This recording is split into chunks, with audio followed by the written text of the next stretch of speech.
Malaikat, 4 malaikat untuk mendatangi orang yang sakit. Malaikat yang pertama Allah utus untuk mengambil kekuatan fisiknya, sehingga orang kalau sedang sakit, lemah, lesu, letih, ya 3L. Kita bisa sampai ke sini karena kuat, berarti kita sehat. Orang yang sakit, Allah utus malaikat untuk mengambil kekuatan fisiknya, kekuatan badannya. Ya Bu, jangankan untuk kerja, jangankan untuk ke masjid, ngangkat sendok itu kalau sedang sakit nggak bisa, lemah, letih. Allah mintakan 1 malaikat untuk mengambil kekuatan di badannya. Yang kedua, Allah utus malaikat untuk mengambil kenikmatan rasa di lidahnya, sehingga orang kalau sedang sakit pahit, satu makanan pahit. Jangankan rimbang, rendang, kalio tunjang, ya gulai jarian, dadan lama itu kalau sedang sakit. Padahal sedang sehat, sengaja dan pahit-pahit dicari. Kalau sedang sakit, Allah cabut kelezatan rasa di lidahnya, sehingga apapun yang dimakan pahit. Ya Bu, tadi enak makan. Bu, tadi enak makan. Dari pagi sampai kini lah berapa kali makan? 3 kali. Betul. Nikmat. Itu berarti badan kita masih sehat. Ya. Yang ketiga, Allah utus malaikat untuk mengambil kecerahan wajahnya, sehingga orang kalau sedang sakit pucet, betul Pak? Pucet wajahnya tuh, tidak ada riangnya, tidak ada cahayanya. Dan Allah utus malaikat yang keempat untuk mendatangi orang yang sakit untuk mengambil dosa-dosanya.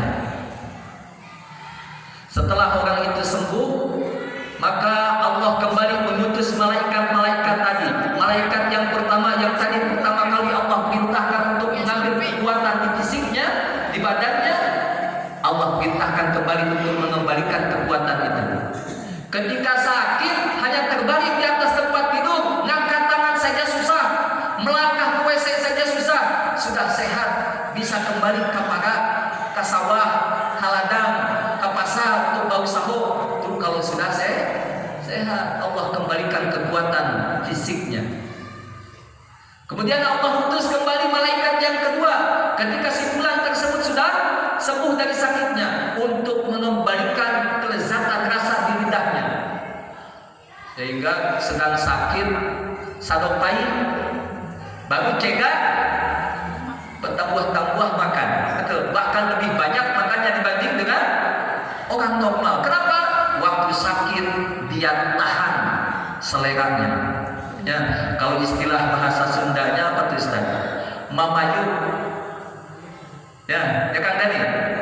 Mamayu, orang kalau baru sembuh dari sakit makannya banyak, bertambah-tambah. Seminggu dikasih sakit turun 2 kilo berat badannya. 2 hari baru sembuh bertambah 5 kilo berat badannya. Atau gitu tuh. Kalau sudah sehat, ya Allah kembalikan kelezatan rasa di lidahnya.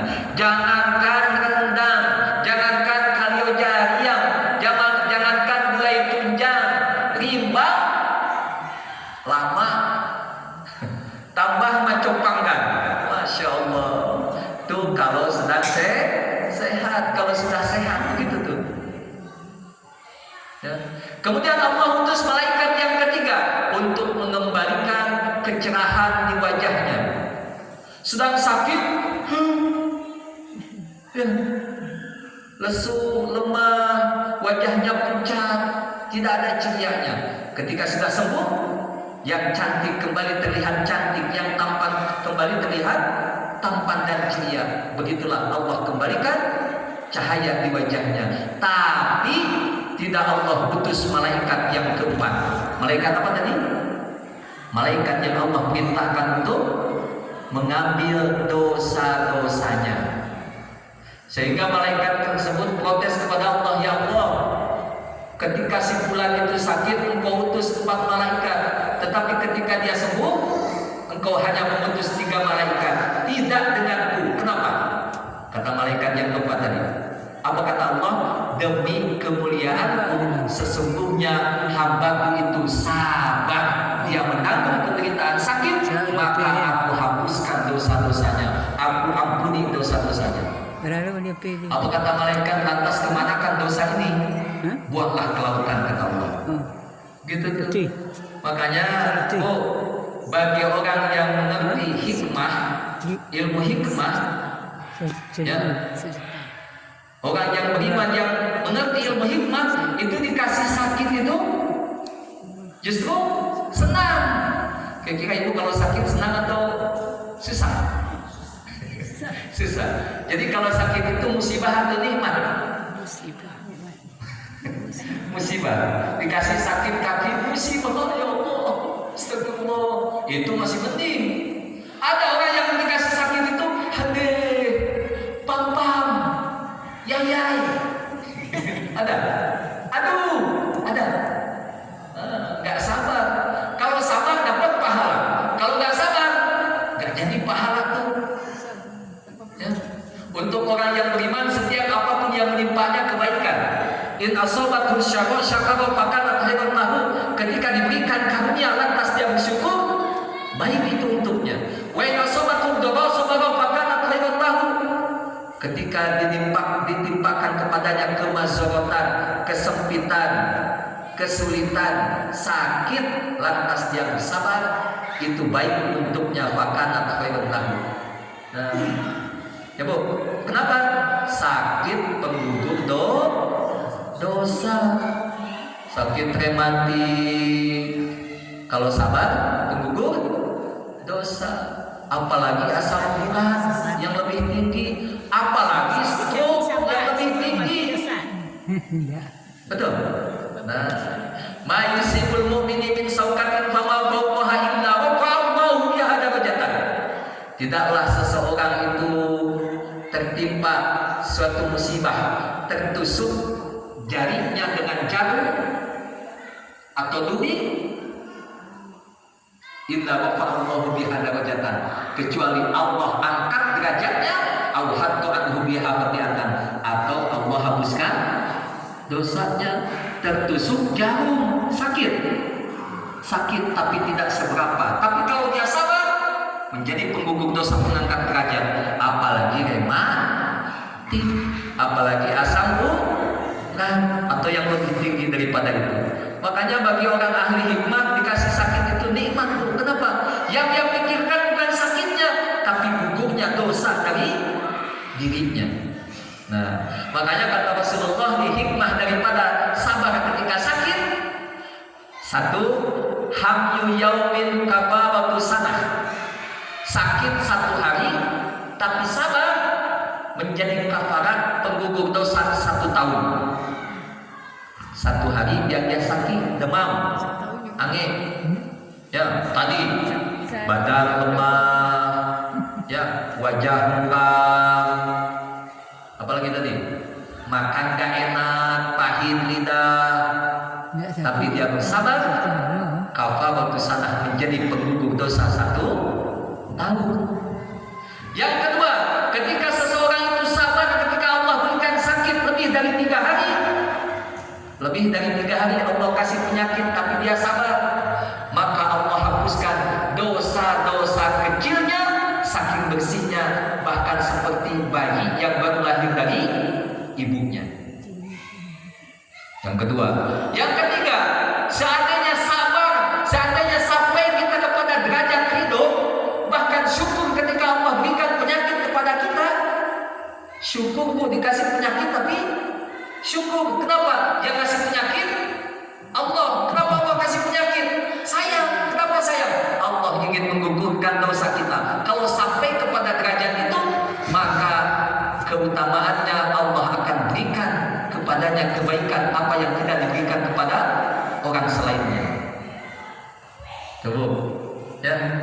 Ada ustaz orang yang senang ketika sakit, ada ahli-ahli hikmah Ya, ada seorang ahli hikmah itu setiap siang dia puasa, setiap malam dia sholat, ibadah saja kerjanya. Tapi setiap bulan Allah kasih dia penyakit. Ya, merenung suatu ketika beliau merenung, sudah 1 bulan aku nggak sakit. Lalu dia sama Allah, ya Allah, dosa apa yang aku lakukan sehingga pada bulan ini Engkau tidak memberikan nikmat kepadaku? Nikmat apa? Jadi untuk kita sakit itu nikmat atau musibah? Tetap musibah ya. Bagi ahli hikmah itu nikmat. Kenapa? Gugur dosa daripada diri. Kadang banyak ada dosa-dosa yang tidak kita taubati karena kita tidak sadar bahwa itu dosa. Tapi Allah sayang sama kita. Ajalahul uqubata fid dunya. Allah segerakan akibatnya di dunia. Apa? Allah kasih kesempitan, kesulitan, penyakit, itu penggugur dosa kalau dia bersabar. Ya Bu. Nah, jadi habis ini ketika kita sakit, bersabarlah. Kalaupun tidak sampai kepada derajat syukur, setidaknya sampai kepada derajat sabar. Ya, sehingga Allah berikan kebaikan untuk kita. Apa itu? Gugurnya dosa daripada diri. Terima kasih banyak. Alhamdulillahirabbil alamin. Insyaallah. Sudah ada di hadapan, kalau bukan rezeki nggak bisa diminum. Bu, bapak kalau minum kopi ginseng tambah sehat atau tambah sakit? Tambah sehat. Saya tadi minum kopi ginseng pusing sekarang Pak. Asam lambung naik. Tuh, ya. Bagi bapak itu, ya, anugerah ketika bisa minum kopi itu. Bagi saya itu musibah Pak. Ya, kenapa? Sakit tuh. Ya. Tapi alhamdulillah pada malam hari ini kita bisa berkumpul di sini. Biasanya dengan silaturahmi